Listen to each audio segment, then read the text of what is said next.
അഫ്ഗാനിസ്ഥാനും മറ്റു രാജ്യങ്ങളും തമ്മിലുള്ള ബന്ധമാണ് ഇപ്പോൾ ആഗോളതലത്തിലെ പ്രധാന ചർച്ചാ വിഷയം. വസീറിസ്ഥാനിൽ നടന്ന ചാവേർ ആക്രമണത്തിൽ 16 സൈനികർ കൊല്ലപ്പെട്ടതിന് പിന്നാലെ പാകിസ്ഥാനും അഫ്ഗാനിസ്ഥാനും തമ്മിലെ നയതന്ത്ര ബന്ധം വഷളാകുന്നു എന്ന റിപ്പോർട്ടുകളും ഇപ്പോൾ പുറത്തുവരുന്നുണ്ട്. അഫ്ഗാനിസ്ഥാനിൽ നിന്ന് പാകിസ്ഥാനിലേക്ക് നുഴഞ്ഞുകയറാൻ ശ്രമിച്ച 30 തീവ്രവാദികളെ വധിച്ചതായി പാകിസ്ഥാൻ സൈന്യം വെള്ളിയാഴ്ച അവകാശപ്പെട്ടു. ജൂൺ 28-ന് പാക് താലിബാൻ നടത്തിയ ചാവേർ ആക്രമണത്തിൽ കുറഞ്ഞത് 16 പാകിസ്ഥാൻ സൈനികർ കൊല്ലപ്പെടുകയും സാധാരണക്കാർ ഉൾപ്പെടെ നിരവധി പേർക്ക് പരിക്കേൽക്കുകയും ചെയ്തു. 2021-ൽ കാബൂളിൽ താലിബാൻ അധികാരത്തിൽ തിരിച്ചെത്തിയതിനു ശേഷം അഫ്ഗാനിസ്ഥാനുമായി അതിർത്തി പങ്കിടുന്ന പ്രദേശങ്ങളിൽ ആക്രമണത്തിൽ വർധനവ് രേഖപ്പെടുത്തിയിട്ടുണ്ട്. പാകിസ്ഥാനെതിരായ ആക്രമണങ്ങൾക്ക് തങ്ങളുടെ മണ്ണ് ഉപയോഗിക്കാൻ അനുവദിച്ചതായി ഇസ്ലാമാബാദും ആരോപിച്ചു. എന്നാൽ പാക് ആരോപണം താലിബാൻ നിഷേധിച്ചു. ഈ വർഷം തുടക്കം മുതൽ ഖൈബർ പഖ്തൂൺഖയിലും ബലൂചിസ്ഥാനിലും പാക് സർക്കാരിനെതിരെ പോരാടുന്ന സായുധ സംഘങ്ങൾ നടത്തിയ ആക്രമണത്തിൽ ഏകദേശം 290 പേർ കൊല്ലപ്പെട്ടിട്ടുണ്ട്. അതേസമയം അഫ്ഗാനിസ്ഥാനിലെ താലിബാൻ ഭരണകൂടത്തെ അംഗീകരിക്കുന്ന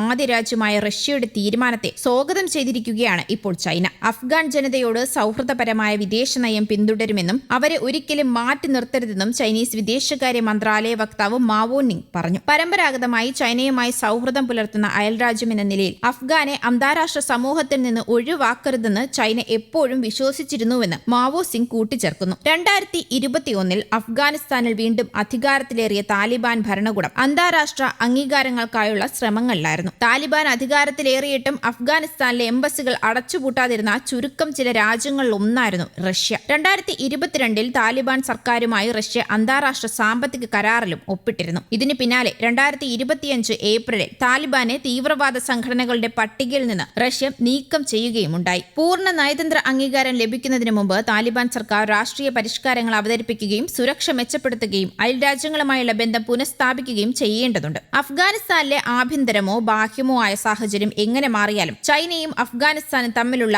നയതന്ത്ര ബന്ധങ്ങൾ ഒരിക്കലും തടസ്സപ്പെട്ടിട്ടില്ലെന്നും മാവോ നിങ് കൂട്ടിച്ചേർത്തു. അഫ്ഗാനിസ്ഥാനിലെ റഷ്യൻ അംബാസിഡർ ദിമിത്രി ഷിർനോവും അഫ്ഗാനിസ്ഥാൻ വിദേശകാര്യമന്ത്രി അമീർ ഖാൻ മുത്തഖിയും വ്യാഴാഴ്ച കാബൂളിൽ കൂടിക്കാഴ്ച നടത്തിയിരുന്നു. കൂടിക്കാഴ്ചയിൽ താലിബാൻ ഭരണകൂടത്തെ അംഗീകരിച്ചുള്ള റഷ്യൻ സർക്കാരിന്റെ തീരുമാനം അംബാസിഡർ അറിയിച്ചു. ഇതിന് പിന്നാലെയായിരുന്നു പ്രഖ്യാപനം. റഷ്യയുടേത് ധീരമായ തീരുമാനമെന്ന് താലിബാൻ വിദേശകാര്യമന്ത്രി അമീർ ഖാൻ മുത്തഖി വിശേഷിപ്പിച്ചു. ഈ തീരുമാനം മറ്റു രാജ്യങ്ങൾക്ക് മാതൃകയാകുമെന്നും റഷ്യ എല്ലാവരെക്കാളും മുൻപിലാണെന്നും അദ്ദേഹം അഭിപ്രായപ്പെട്ടു. താലിബാൻ സർക്കാരിനെ റഷ്യ അംഗീകരിച്ചതായി റഷ്യൻ വിദേശകാര്യ മന്ത്രാലയവും പിന്നീട് സ്ഥിരീകരിച്ചു. സ്ത്രീകൾക്കും പെൺകുട്ടികൾക്കും മേൽ കടുത്ത നിയന്ത്രണങ്ങൾ ഏർപ്പെടുത്തുന്ന ശരീഅത്ത് നിയമം രാജ്യത്ത് നടപ്പിലാക്കിയതിൽ പാശ്ചാത്യ സർക്കാരുകളും മാനുഷിക സംഘടനകളും താലിബാൻ സർക്കാരിനെ വിമർശിച്ചുകൊണ്ടിരിക്കുന്ന സാഹചര്യത്തിലാണ് റഷ്യയുടെ ഈ നടപടി. കഴിഞ്ഞ 4 വർഷമായി സ്ത്രീകൾക്ക് സെക്കൻഡറി ഉന്നത വിദ്യാഭ്യാസം നേടുന്നതിൽ താലിബാൻ വിലക്ക് ഏർപ്പെടുത്തിയിട്ടുണ്ട്. ഈ നിയമങ്ങൾ ലിംഗവിവേചനമാണെന്ന് ഐക്യരാഷ്ട്രസഭ വരെ വ്യക്തമാക്കിയിട്ടുമുണ്ട്. China, United Arab Emirates, Uzbekistan, Pakistan എന്നിവയെല്ലാം കാബൂളിലേക്ക് അംബാസിഡർമാരെ നിയമിച്ചിട്ടുണ്ടെങ്കിലും താലിബാൻ സർക്കാർ അധികാരത്തിൽ തിരിച്ചെത്തിയ ശേഷം അവരെ അംഗീകരിക്കുന്ന ഏക രാജ്യം റഷ്യയാണ്. News desk Kerala Kaumudi.